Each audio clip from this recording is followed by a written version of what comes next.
પાડી police station વિસ્તારના મોતીવાડા જે ગામ છે તેના નિશાળ ફળિયા વિસ્તારની એક 19 વર્ષની દીકરી છે એને ગઈકાલે હોસ્પિટલમાં લાવવામાં આવી હતી મોહન દયાળ, અને હોસ્પિટલ દ્વારા પોલીસ સ્ટેશને સૌથી પહેલાં વર્દી આપવામાં આવી હતી.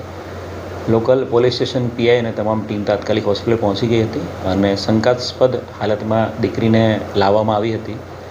જે બનાવની ગંભીરતાને ધ્યાને રાખીને જે દીકરી છે એનું સુરત ખાતે ફોરેન્સિક પીએમ કરવામાં આવ્યું છે, અને ફોરેન્સિક પીએમમાં આ દીકરી સાથે દુષ્કર્મ અને એની હત્યાનો બનાવ બનેલો છે એવું પ્રાઇમરી કોઝ ઓફ ડેથ મળ્યું છે.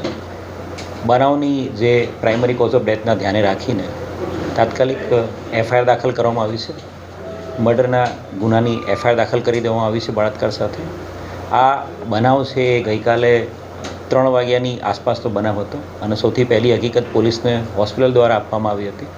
બનાવની ગંભીરતાને ધ્યાને રાખીને Valsad division DYSP, Vapi division DYSP, crime branch, SOG, Vapi town, Valsad city, Valsad rural, Dungri તમામ પોલીસ સ્ટેશનની અલગ અલગ 10 જેટલી ટીમો બનાવવામાં આવી છે.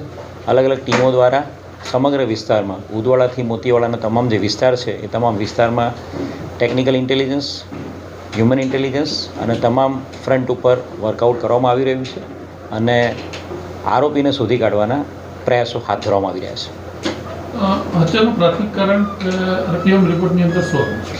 હત્યાનું પ્રાથમિક કારણ એ જે દીકરી છે એનું ગળું દબાવવાને કારણે એની મૃત્યુ આવ્યું છે, અને એ જેવું પ્રાથમિક કારણ આવ્યું છે તરત જ આપણે હત્યાનો ગુનો દાખલ કરી દીધેલ છે. સર, કઈ રીતે તપાસ હાથ ધરવામાં આવી રહી છે? જિલ્લામાં, જિલ્લા બહાર, રાજ્ય બહાર, કઈ રીતે, કોના સામે ગુનો?